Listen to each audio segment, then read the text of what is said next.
Guys. We're talking Gear Chronicle today.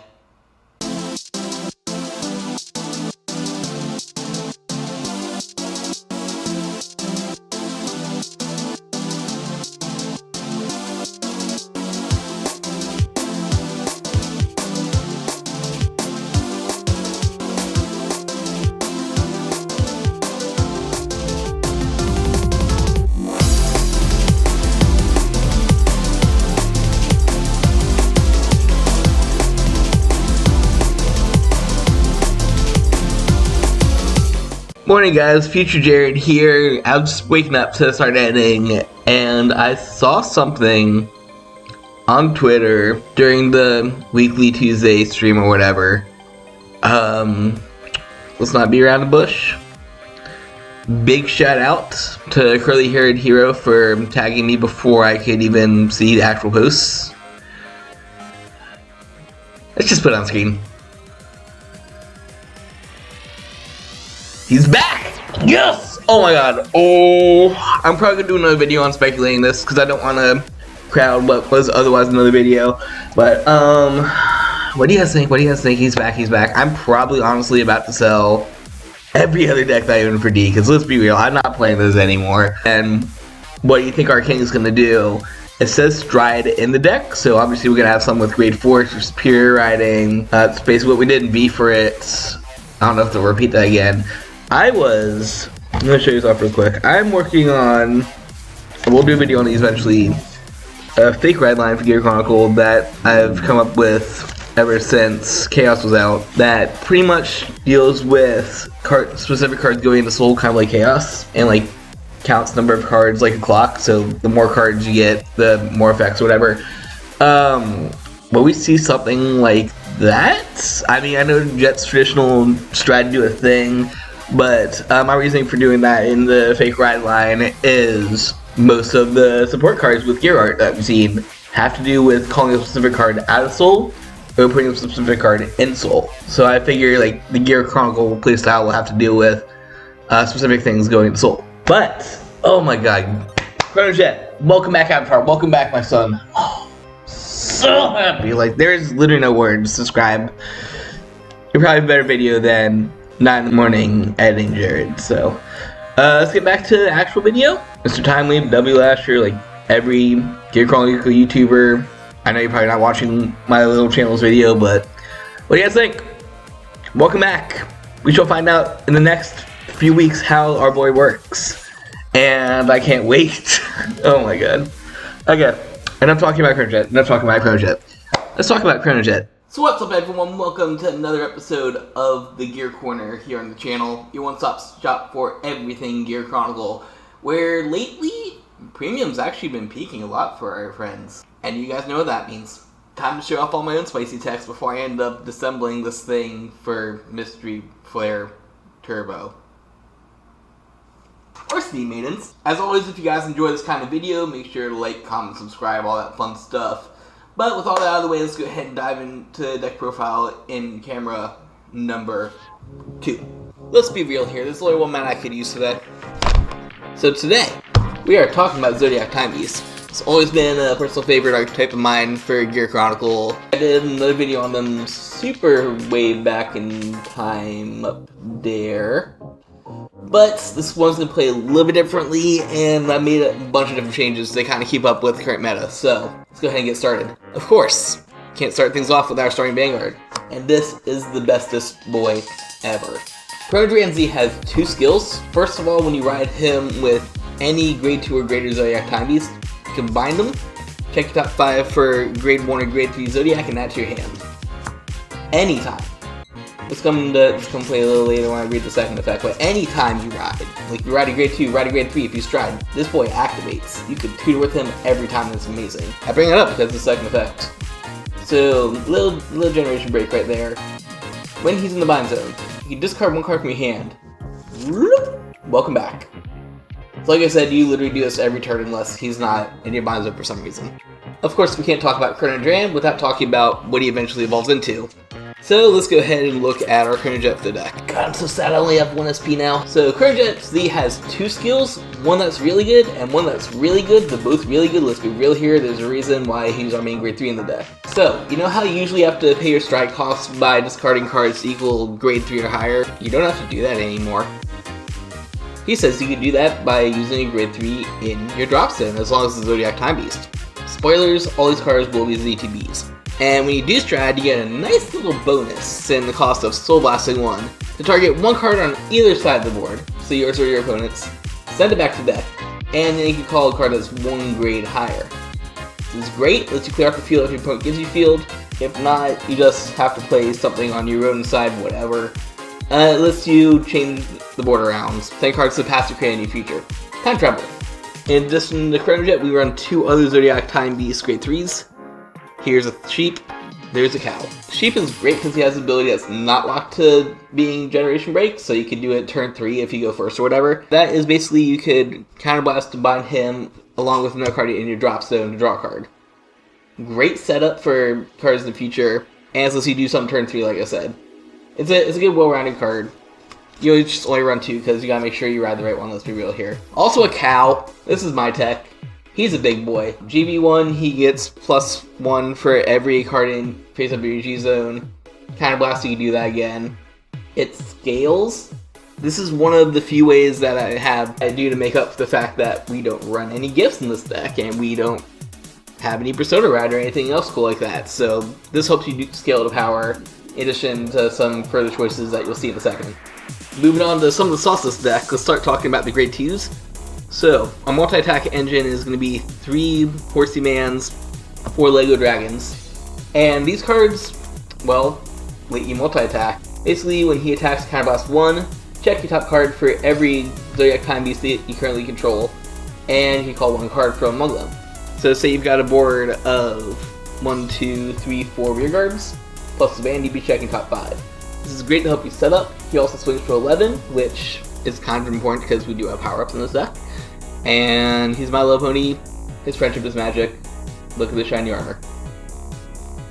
Also a Lego Dragon. So Metal Party has a couple cool things going for him. First of all, he's a 10k, which is really cool because it's going to be effectively your turn 2 ride in the deck. It will help you keep up with modern decks that have that big power level, and I guess just pretending like you're a force or whatever. Let's be real, most of these numbers are swinging for G numbers, which makes them small. But the big thing behind them is after he attacks counterblast 1, bind him and the thing that boosted him to call a grade 3 and a grade 1 from your bind. Remember how we talked about CHRONOJET binding stuff and drops him to stride? Remember how we talked about Prestige Chief binding himself and another card in your drop zone in order to draw a card? That's when they start coming to play. So this is effectively your best combo enabler in the deck. But he does come at the cost of needing a card in bind zone in order to attack.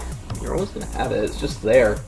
Of course, to finish off your multi-attack combos, we have 1 copy of Banished, the Bunny Girl waifu, who's adorable. Real simple effect, first of all, she has resist. This is good for multiple reasons. I mean, you have protection. But when she attacks, she's going to get a +2 for each of your Zodiacs. And then afterwards, she goes bye-bye into the bind zone. Once again, setting up for chain combos, and she has a big booty, and she knows how to use it. I'm gonna stop talking now. I'm gonna stop talking about Manage now. So one of just because we only have room for 1. Final grade 2 is an old friend, Cruising Boy himself, the Cruising Dragon. Now much like the Pegasus, he's an on-attack counterblast 1, 11k attacker. His effect though, instead of calling a card from the top of your deck, lets you add 1 Zodiac Time Beast from your top 3 to your hand. This is great, as whatever you want for your next turn. If you need like a stride fodder or like a G-Guard or something, spoilers, we run Zodiac Time Beast heals, or anything else that you might need for the next turn to set up. He's your boy. Look at him go. Speaking of tutoring, let's move on to grade 1s. Stride fodder. Am I going to have to explain stride fodder? I might, this is a new generation. So, when you play him, show him the card, look for Zodiac Time Beast grade 3, add to your hands, discard a card or whatever, and cast as a grade 3, worse the cost. Every deck used to run these. This deck's still going to run it because he is a Zodiac Time Beast, and he will let you search for your CHRONOJET automatically. Of course, his best friend, the not so stride fodder, that's also a stride fodder, is Lego Dragon himself. He counts as grade 3 in your deck and in your drop zone. This is good for effectively you look for grade 3s. This is good for CHRONOJET Z's ability to stride using cards in your drop zone, because he will count for that. And in addition to that, he has another ability that when he boosts an attack, you could give him +2 for every Zodiac Time Beast on your board. Then he gets bound to the bind zone. Again, super good. This helps you scale your power a lot because he's effectively going to be a 17k booster on most full boards. And him going to the bind zone for multiple reasons will set you up for your Metal Party Dragon plays. The last CHRONOJET clone we run is Mr. Bus Dragon himself. Real simple effect, after he boosts a card if you're grade 4, shove him in soul, draw a card. Yay, he looks like a bus, he lets you +1, and he gives you soul. It's good. And our final non-trigger of the deck is this boy, who I don't know why people don't run him in general. It's an amazing card. On placing GB1, you just soul charge 1, make a soul. Then you get rid of that soul with his second ability, that if you're on a stride, if you're on a grade 4, you can Soul Blast 1, shove him at the bottom of your deck along with a card in your drop zone, and countercharge 1. This is every resource management piece that you need in one. It helps you recycle triggers back, and he just gives you whatever you need, really. It's a good card. If you have room for him in a Gear Chronicle deck, you should just run him. He's good. Alright, trigger lineup. Here's where it gets a little interesting, not really. This is a staple. It's just Stride Crate, you just run 4 of it. We are running a lot of new triggers that give 10k power. Helps close the gap a little bit for the fact that we don't run the normal 13, 12k numbers in the new format. We don't have the gift once again, so I'm trying to make up for it by having an increase in power, and it has tested quite well like that. Of course, what would grade 3s be without a grade 3 heal trigger? We just run 1. You just run 1. It's Stride Fodder if you don't need it on turn 2 or lower. Well, if you need it, it's good. But I mean, you're only going to use it turn 2 or before, so. I'd much rather run a hamster. Or 2. These used to be like everywhere in every deck. I don't know who's honestly still running them, but basically how they work is when you pay for G-Guard using them, you can bind him along with another healing drop zone, so say this guy, and get the choice to either countercharge 1 or soul charge 1. Great resource management. He is a Zodiac Time Beast, so you can search him with your Pulsar Dragon. And we just run 2 because it's amazing, but you can really only do it twice. Then final heal, I guess you have your choice on these. Like, I still don't know how I like these new heals. If you guys have been catching my blind build series, link in the blah blah blah from other's video, you know that I've been just running one of each, this and the other kind of new heals in most of the builds by default. I don't know how I feel about them yet. They're situational, but I feel like in premium there's a lot of multi-attacking, so let's run the one that gives +15 if they attack twice with the same unit. And the perfect cards to the deck are going to be the draw perfects, because, you know, drawing cards is a good thing, and, you know, drawing cards is a good thing, so we run 1 vanilla draw. This could be the 10k defensive draw from the, I just honestly got lazy and forgot to put one in. Same for vanilla crits, your special crit. They'll do the same thing, they all give you 10k power, but if you want a soul, run the Gun Deviates, looks like a Gear Chronicle. And of course, what would a deck be without an Overtrigger? In this build, you could honestly run either. I mean, like, the 10k crit that you get off of Galgameg is always amazing, but at the same time, this is very much a multi-attack deck, so give 10 bajillion power to your rearguard columns afterwards is always a good thing. Either one works. I just didn't feel like switching Galgameg back into this deck for the profile.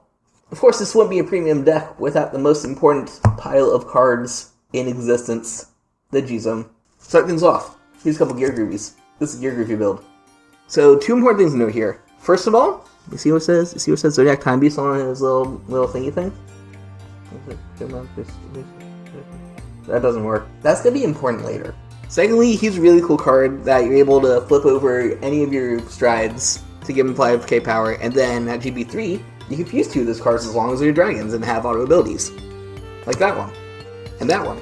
Most people are going to tell you that you're supposed to fuse this with the next stage. I only own 1 next stage for some reason, even though I have playsets of everything Gear Chronicle, so I'm not going to do that. These 2 are good though. This boy, you might know him from basically any premium gear deck. On attack, he Soul Blast 1, flip up literally whatever, and then he's get the ability to time leave a number of cards equal to the number of face-up cards in your GZone. Of course, this scales more for the more cards you have facing in your GZone, so he's good on the second turn, but once again, Gear Groovy lets you cheat. This one, my tech though. Hyunglong has a real basic effect. After he attacks Counter Blast 1, you can add 1 card in your bind zone either back to your hand or call it to the field. This helps you set multi-attacks if you need to. If you happen to like bind a perfect guard or something, you can add that back to your hand. Him's diverse. Him's good. And Bind Zone is important because we have things like Narcomi that run rampant. Really good counter. This is another good counter. We'll get to you in a little bit. As you see, we do flip up a lot of cards in this GZone, so another couple cards that we can flip. First of all, our new strat. I have 2 in here because I had Tech Room. Once again, if I had 2 next stage, we'd probably have a next stage in here somewhere. But she has 2 good effects. First of all, if you actually strat her, you have the ability to, when she attacks, bind a card from your rearguard circle, flip up or whatever, and then afterwards, you're able to call 2 cards from your bind zone over the rearguard circles. So once again, creating multi-attacks if you don't feel like going for Timely for Dragon. It's a good option. However, the better option is her GZone. That's right, we're activating things from Generation Break. So, after your grade 3 card attacks, if she's face up, you could Soul Blast 1, call her from the GZone. Once again, this helps you create multi-attacks, gives you random 15k for no reason. And, oh hey, if anything ever happens to her, if like they try to retire her, or whatever, just go back to GZone and just buy seeing later. Really, really good, helps you set up a lot of combos, and she's probably the closest thing we're gonna get to a Steam Maiden grade 4. Bushy Road, I just wanna play Tribal. Of course, you already saw My Little Pony. I run 2 of him. Once again, he's Zodiac Time Beast. This will be important for later. And he has a real simple effect. Counter Blast 1. You can take 1 Zodiac Time Beast rearguard, shove it back in the deck, then call 2 cards that have 1 grade lower. This helps you set up for any of your combos. This is the next chain with CHRONOJET Z's ability to call any card out of deck. And you can do funny things like return your grade 3 heal trigger back to deck and have that ready for later. It's a good pony. It also has a GZone ability that's not quite as cool as this, but does help a little bit. Because as long as it's face up, all of your front row Zodiac Time Beasts are going to get a continuous plus 1k during your turn. Once again, this helps you scale a little bit for the power that you need. And, you know, you get those buffs, like your 11k suddenly swing for 13, which hits mostly everything on its own. It's a good pony. It's a good pony. This is just a free stride. This is your turn 1 stride if you can't stride normally. Basically, you could pay his stride cost by binding any Zodiac Time Beast, so like 90% of the deck. Stride him for free, flip over a thing for its effects, add some cards to bind zone, I don't know. It's the important part of this, he's a free stride. And a Zodiac Time Beast. Now, why we keep on talking about all the Zodiac Time Beasts being important for strides? It's this boy. You guys know how Mystery Flare Turbo has the ability to give you extra turns? Can do that too. Can do that too. All you gotta do, take 4 Zodiac Time Beasts, better face up in your GZone, flip them back into nap time position, stand and draw, restride, time walk. The real basic effect, but I mean, that basic effect is giving you an extra turn. Just kind of good. Another thing to help you accelerate to that GB is we are running 2 of the Zodiac Time Beast G Guardians. Soul Blast 1 gets plus 5 if you have a card in Bind Zone. If you have at least 5 cards in Bind Zone, gets plus 15 instead. So it's effectively a 31 or 41k shield. Decent, not bad, but 2 big things. First of all, you will have a decent amount of cards in your Bind Zone, so you probably will be hitting that 41k threshold. And number 2, she is the Zodiac Time Beast. So you just want to flip these up. You just want to flip these up. Like, you'll chump a basic attack, be like, yo, G-Guard. Oh, by the way, Heritage turn 2. Another way to flip her up is probably one of the best G-Guards in the deck. Which I shudder to say because every G-Guard in this deck is the best G-Guard in this deck. Waifu Lulu has the ability, Counter Blast 1, flip up a G-Guard. And then she's going to get plus 5 for every card face up in your G-Zone. Once again, this scales. Play her early on, whatever. Play her now, it's like 10 bajillion shield. It's a good card. You're going to flip up a Lulu with it every time. If you need to guard something and you don't have your cheat move, you just do that. But you also play your cheat move. And you also play your cheat move. Nile Griffin. The cool one that lets you shuffle cards back to deck. And call the top card of deck, which could potentially be a trigger. And it's funny the combos that this goes off and it makes Tsukiyomi players mad. I only run 1 because I only have 1, and because there's only room for 1 because Gear Chronicle has the best G-Guards in the game. And finally, I've yet to use this in my testing, but it's the new one. It's a perfect card if you discard way too many cards for it, but I just have never seen the point of using this. I guess maybe against like Stoichia, where they go into their Ultimate Dragon and just try to swing for game and you do that to laugh at them. It's there, it's good, I just never use it. Finally! You guys want to be funny? You guys want to be funny? You guys want to be funny? This is, here it is. Demi-Urge-sama! This is an old friend that we literally haven't played in forever. So, Hims has one ability. That one ability is, you know how we keep on talking about binding cards and talking about different Zodiac Time Beasts. You take 12 of those ones with different names, put them in your drop zone. You take 12 cards in your drop zone, put them on top of your deck in any order.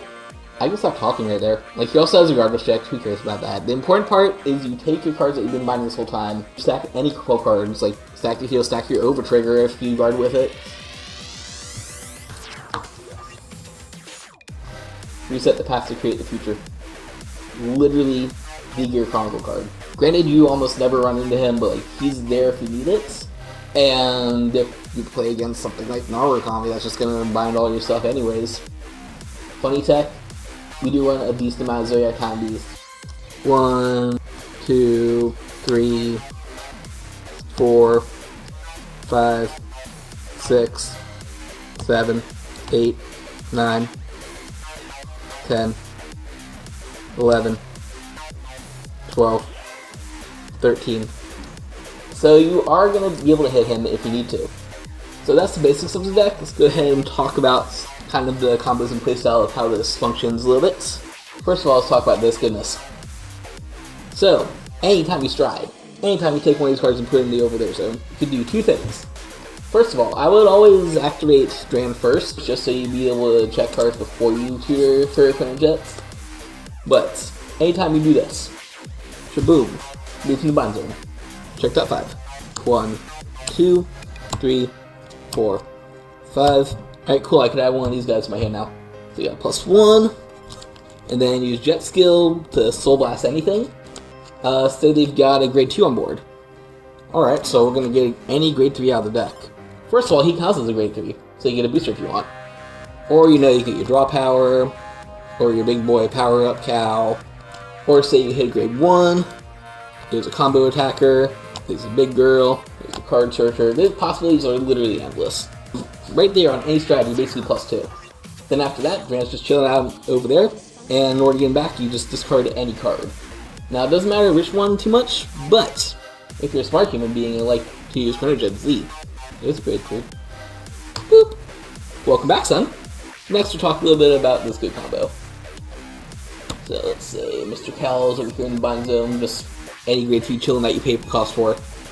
Here we go, doing attacks. So this is going to swing, this is going to be a nice little 17, 19, 21, 23. So right there you're hitting numbers with a very minimal board.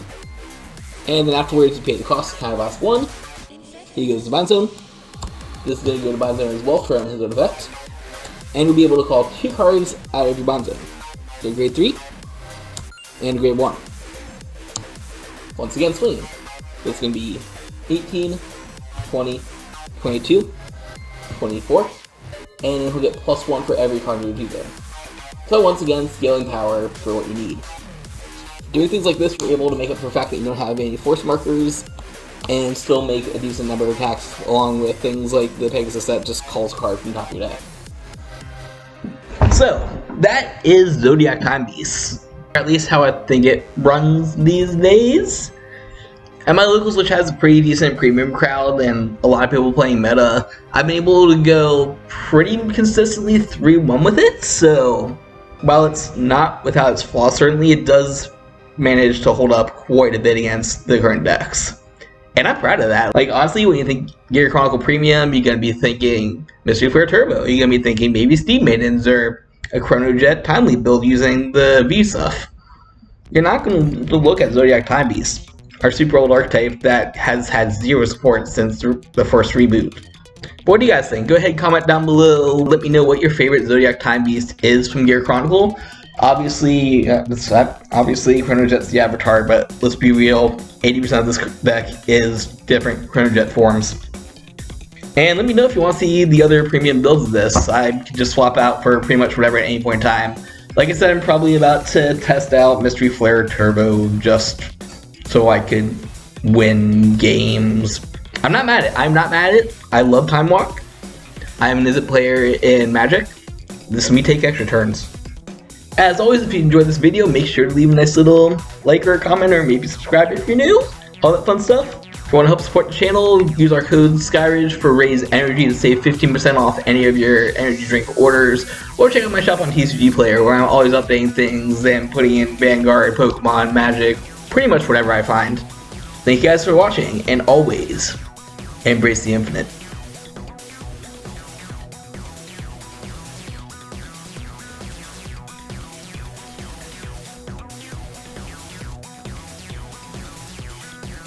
Something time travel pun. Dude, I still can't believe I got these literally from a theme park ride.